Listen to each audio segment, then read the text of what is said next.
Loud on. Yo, what is up? Law Dog here on the Anarchist, bro. Check out my swaggy drip. Pink is the color of manly men. I'm rocking it. Let's get right into it, bro. I'm running the Master Sword, so you know I'm running rendering. Check out all the build here. You know, no monster set. Got the marking ring on. Going through slow so you can see what I got on there. Missing some stamina on that one piece. Don't worry about that. I'll handle that. I've been switching through on a lot of geared, but the Shattering Fate set, 5-piece, almost 8K pen. It's pretty fire. I love it. And then Wretched Vitality, bro, is just a go-to. You need sustain on this class, and I think Wretched Vitality is just the king for sustain. So there you go. Going through it again. Here's some of the skills. You see what I'm running? Whirling Blades, rendering, the beam that this guy rocks. That's the stun right there. The pool gives major brittle or minor brittle, minor vulnerability, which is huge. Big time stun. Very good stun. This king beam, whatever it's called, fire, you stun, drop beam, drop the king, and then hit him with the beam, and it's just over. It's 10k per second the damage. You do the math on that 0.3, 10k per second in damage. It's insane. It's OP, it's going to get nerfed, but use it. You know, it's hard to hit, but if you got him standing still, it's not hard. Back bar, you see what I'm running there. You see these skills. This is the Major Brutality. You can slot this. It's good on both bars, just for slotting it. And then if you pop it, it gives you some recoveries. Vigor, you need the Minor Resolve. It's the main heal on this build. It's going to be Vigor. It's really the only heal you got on this, except for passive heals. And then that shield I just slotted there, you saw there. Not this bad boy, but the one to the left of it is the hot fire. That bad boy right there. That's the hot fire. That shield is OP. Forgot what it's called. Go back, hit pause, read it. I'm not putting much effort into this. I don't care. I slotted everything in the health. Health is how you build up your shields. Whether you're doing it with your ulti, whether you're doing with any of the skills in this class, it's all by health. So I slot everything in the health. Couple health slotted on there on the armor, but mainly it's all stamina. You see what I'm running? I'm missing Vampire. This build is not complete. Vampire is key to this. I think I'd be 10 times stronger having that Vampire, but I don't have the skill points for it. I mean, it's only been on Xbox for not even a week yet. I just want to get this video out because I'm so behind on PC. They're smashing me with their content, but you see the damage with that Shattering Fate. I'm getting over 13k, almost over 14k penetration, 5k damage. So you saw what I'm running there. I'm using the Sugar Skulls. That's what I'm running, is the Sugar Skulls for my food. Again, max stats. I'm running the Tripods. I think that's the best thing you can run. It's really hard to choose. There's so many good skills with passives on this class. It's so hard to choose. You see that ring I'm putting down right there? That gives you minor recoveries for all three, and then it gives you minor courage, which is 200 something damage, which is great. So I mean, drop that right there. That's minor courage. You stand in that, minor courage, and a passive heal, almost 20k over 20 seconds, just standing in that. So it's a passive heal. It's great. But I really like the passives on this this class is very powerful. Here's a CP. I mean, I think this tune is much better in BGs than it is in open world. But again, open world, you got to have the tune fully built. So I can't, without Vampire, I can't give you a true review of it, because I don't know how much. Without Vampire, at a disadvantage when you're fighting 1v1s. Most players you're playing against, or any good player you're playing against, is going to be running Vampire. So not having it is a massive nerf on yourself. So, I mean, I really don't know how good it's going to be in 1v1s. I'm not liking it so far. I don't have everything leveled, but I've gotten clapped a few times, with this thing, but I'm not leveled. So, but you'll see for the most part, I'm just dusting 90% of players. Most players in the game aren't very good at PvP, so I pack them all up. It's not a problem. Here's how OP the beam is. I just hold it here. You see a mob like this, just hold the beam down and you will just drop everyone. You see all those hits hitting everybody. It just goes through everything and dusts everyone. I killed like 4 guys right there. I got like 4 kills. And you'll see like I dominated this game. It's absolute domination. And that back bar heal. Sorry I don't know all the names. I also don't care.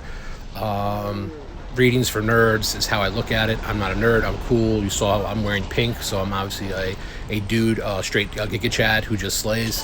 because I'm so confident I can wear pink. I'm a thug. Deal with it. That guy got beamed down, busted up, 18-1, not a big deal. There was games where I got busted up. If you're going against like corrosive DKs, I mean, I don't think anything's good against corrosive DK. I think it's the best thing in the game still.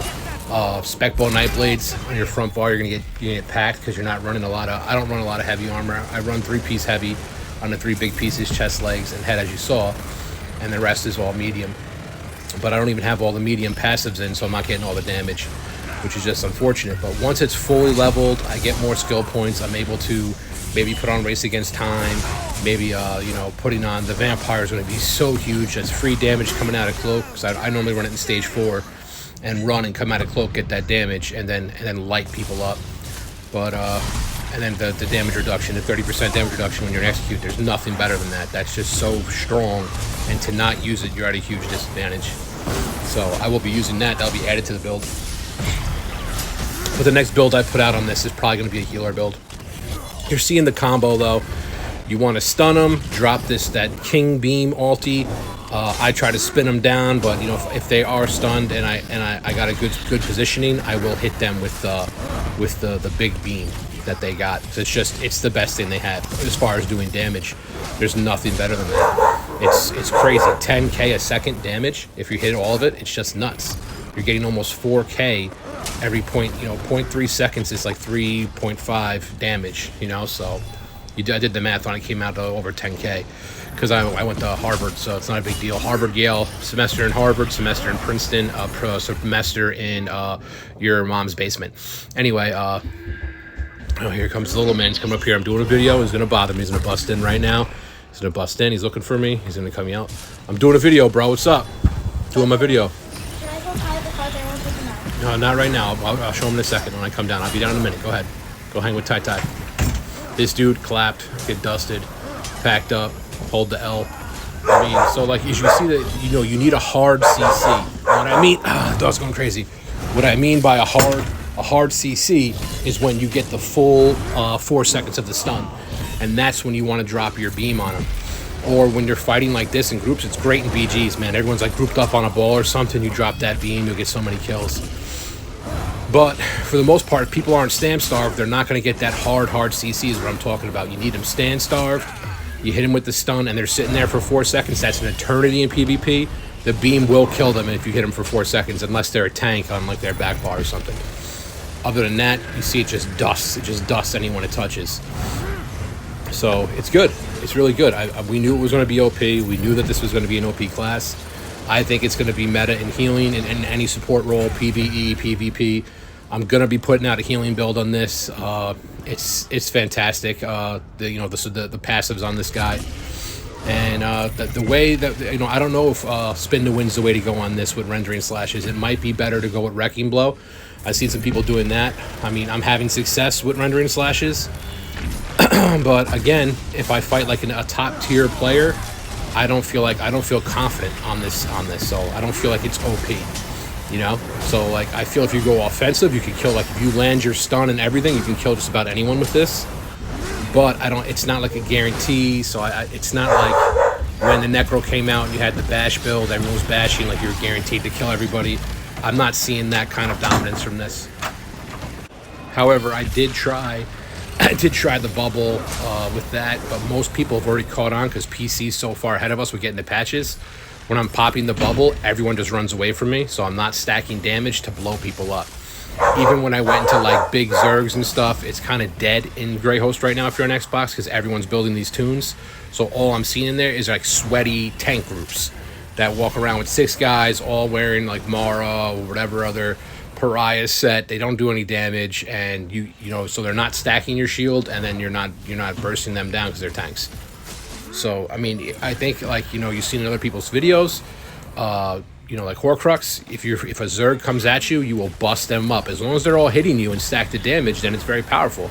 But as soon as you play competent players who know what you're trying to do, like if I see that shield, I run away immediately, just like Corrosive. Someone pops the shield, I'm not sitting there and fighting it. I know what they're doing. I'm not going to take that, stack their damage for them. So just like when you would fight Corrosive, you run away from it. So any competent players aren't going to die to it. However, some guys are thinking you go with Wrecking Blow, you pop it like Corrosive, and you just press people. You can, like, get all your damage off, 10 seconds of basically immunity, and you could pressure people. Yes, you could, but it's not like corrosive in the sense corrosive sometimes is bugged and does one, you don't see it when it pops. You don't see the the green animation, or they don't know. With this bubble, you can't miss it. You're going to see it on the health bar, this huge shield, and then you're going to see the huge bubble around them. So I think it's bigger tell, and I don't believe it's going to be, people are going to be dying to it anymore. Maybe in the beginning, maybe during the mid-year or something like that, when you got a bunch of, PvE bozos in there that are going to just try to heavy attack you with their heavy attack builds. They'll all die. But as far as, competent PvPers, you're not killing anybody. The only people that are, you got to run into like some bozo guild that thinks they can just zerg you down. That's the only way for that to work. I tried it in BGs, and like I said, everybody just runs away from me. So as soon as I pop that bubble, guys are literally sprinting away. So I switched to this, and this is much better. Stunning them, hitting them with this. At least for me, I'm not the end all be all of anything. So this is what's working for me. I'm having a good time with it. I'm using, like I said, that Shattered Fate set, Master Swords. I mean, you could switch it up and, put on Balorgs or something and put on the Wrecking Blow and go that way. There's a million different ways to skin a cat, right? So you could do that, and do what works for you. Right now, this is working for me. I'm having a lot of success. I'm going into random BGs and just winning a lot. I mean, also, you have to remember, too, that you're going against, people with low MMR. But there's a lot of good players that got low MMR right now on these tunes, so you're running into some good players in here. So you're running into some good players because everyone's building new tunes. So you're going to be fighting some people that normally wouldn't be in a low level or low MMR BG. So it's not all just that, but I mean most players in the game are bad. You're talking 1% of players are dangerous, and if they are able to kill you, it's you were out, you got stamp star, something happened that allowed them to get you. Or they're using corrosive, right? So that's really the only ways you're going to die to an incompetent player who doesn't know what they're doing. But that's how good corrosive is. It doesn't matter who you are. If you pop that, you can kill anybody. It's an equalizer. And I think they want that in the game, so they've never gotten rid of it. And it's the best thing.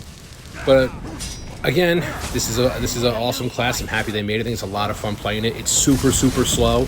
You've got to have a race against time or quick cloak or something like that. I haven't been using it because I'm trying to test out abilities.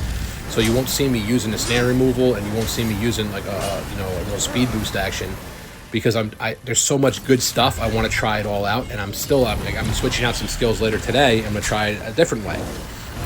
You got to test these things. There's no, you're testing these builds. There's no other way to do it than to play the game. And trust me, I've taken more L's in the last week or this last week than I have in like the whole year, where I'm dying to players who aren't even good. I got like Jesus beamed down like when I first came into a BG, a max level BG, 50 CP level 50 BG. I got clapped by somebody just spamming Jesus beam because I didn't have my stuff right and know what I was doing. So it's trial and error, man. And you're gonna have to keep testing stuff. And obviously, us content, creators, we're not gonna show you us getting slapped on a bad build. We're going to go to the next set. The next set we're going to try. We're going to mix and match. That's just the way it is. But that's what I'm doing in here. I got busted up a few times, well, a bunch of times, by players doing, something better than me. So you live and you learn. I saw what they were doing. I took it. That stun, I didn't realize how strong it was. I was using the wrong version of it, using the one that pulls. And they have the other one. Oh, this Nightblade over here was teabagging me, so he got the free screen on getting dusted with his spec bow Nightblade build. That's got to go. Nightblade's got buffed. But my Plar is God Plar now, bro. So when you see me on that Templar, just run, because I can just sit in that rune all day getting them juicy heals. I'm getting extra heals now in that rune. But yeah, you guys see it. It works. It's good. The build I gave you. I mean, if you don't like it, don't rock it. But I think for a must, you need Wretched Vitality. Some people aren't running it. I think the skills cost a lot. You need recovery. And I wouldn't go play this without Wretched Vitality. Maybe I add something. Maybe you run a different damage set. I ran Shattering Fate. I was running Deadly. I didn't love Deadly. I didn't like it. If you're running the bubble, I guess it's better. But I didn't love Deadly on it. I added the pen, and I was hitting harder. I tested both sets on dummies, and I was hitting harder with the penetration I got, as opposed to running deadly, which gave me more damage and 15% damage on the top of my channel abilities, but it still wasn't hitting harder. My beam was hitting harder on the dummies with this build with that 8K pen, as opposed to the deadly with the 15% damage increase. I don't know why. I don't understand how it all works, but I'm out. Peace.